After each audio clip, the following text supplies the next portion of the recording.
ऐसा नहीं है कि मैं तुम्हारी फैमिली को पसंद नहीं करती, लेकिन स्मिता की बात अलग है।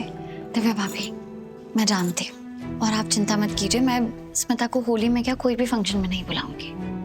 सच में? दिव्या, मुझे पता है कि तुम गुस्सा हो क्योंकि बाहर स्मिता का नाम लिया है। हूँ मैं गुस्सा, और मैं सबसे ज्यादा गुस्सा पापा जी पे हूँ। कितना कैजुअली बोल दिया उन्होंने। रीत, स्मिता को बुला लेना होली की पार्टी में। क्यों? जरूरत क्या है उसे बुलाने की? तुम्हारी और स्मिता की शादी मेरी लाइफ का सबसे बुरा टाइम था प्रतीक। तो फिर सबको ऐसा क्यों लगता है कि मैं अपने सबसे बड़े दर्द को गले लगा के ऐसे रिएक्ट करूं जैसे कुछ हुआ ही नहीं है? तुम लोगों के लिए मैटर नहीं करता हो, पर मेरे लिए मैटर करता है। पर दिव्या, ये सब बात हो गई ना, पुरानी बात खत्म हो गई। अब तुम ऐसे रिएक्ट करोगे तो फिर तो हाँ, बेवकूफ लगूंगी, है ना? कह दो बेवकूफ लगूंगी। फाइन, मैं हूँ बेवकूफ, छोटी बच्ची हूँ, मुझे नहीं आता समझ में। प्रतीक, तुम समझते क्यों नहीं? स्मिता कोई ऐसी वैसी लड़की नहीं है। वो तुम्हें मेरी आंखों के सामने से ले गई, तुम्हें फंसा लिया, तुमसे शादी कर ली, तुम मुझसे दूर हो गए। और तो और, मैं कई महीनों तक इस घर में भी नहीं थी।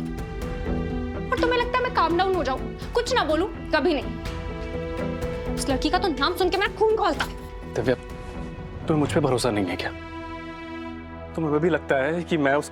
मुझे बस इतना लगता है कि जब बाहर स्मिता का नाम यूज हो रहा था तब तुम चुप थे, तुमने कुछ नहीं कहा।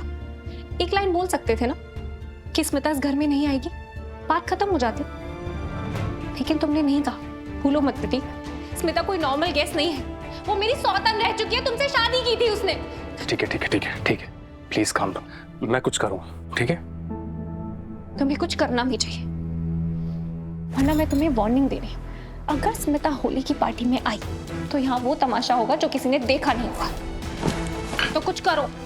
दिव्या यार,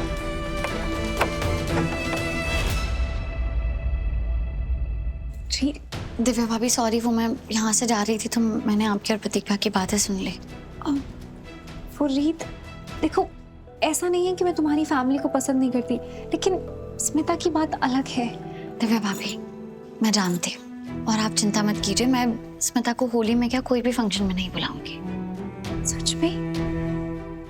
थैंक यू रीत, थैंक यू सो मच। मैं प्रतीक को कब से चिल्ला चिल्ला के समझाने की कोशिश कर रही हूँ, जो तुम इतनी आसानी से समझ गई। मैं समझ गई हूँ ना, अब आपको परेशान होने की जरूरत नहीं है। Thank you. विक्रांत, तुम ऐसे क्यों खींच के लाए हो मुझे? ऐसे क्यों खींच कर लाया हूँ? अपने पहले पति की शादी को लेकर बहुत खुश नहीं हो तुम? सब कुछ अपने हाथों से करना चाहती हो, उसे खुश करना चाहती हो। कीर्ति सही कह रही है कि दुल्हन से ज्यादा ना तुम खुश लग रही हो। विक्रांत, ये क्या बकवास कर रहे हो? पर ध्रुव का नाम सुनते तुम्हारे सर पर भूत क्यों सवार हो जाता है? तो ना मुझसे इज्जत से बात करो, आई बात समझ में?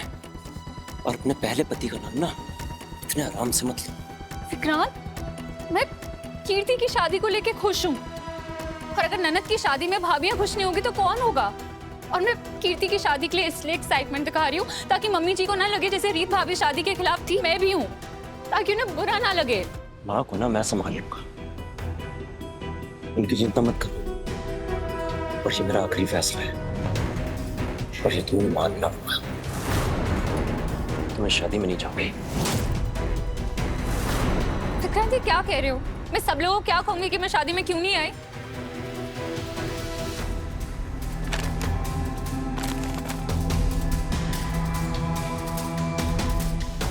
इस बारे में अब तुम सोचो। पहले भी बहुत बहाने बनाकर घर में पार्टियां करी है ना तुमने, तो अपने इस हुनर को काम में लेकर आओ। और मुझे पता है तुम कुछ ना कुछ जरूर सोच लोगी, है ना?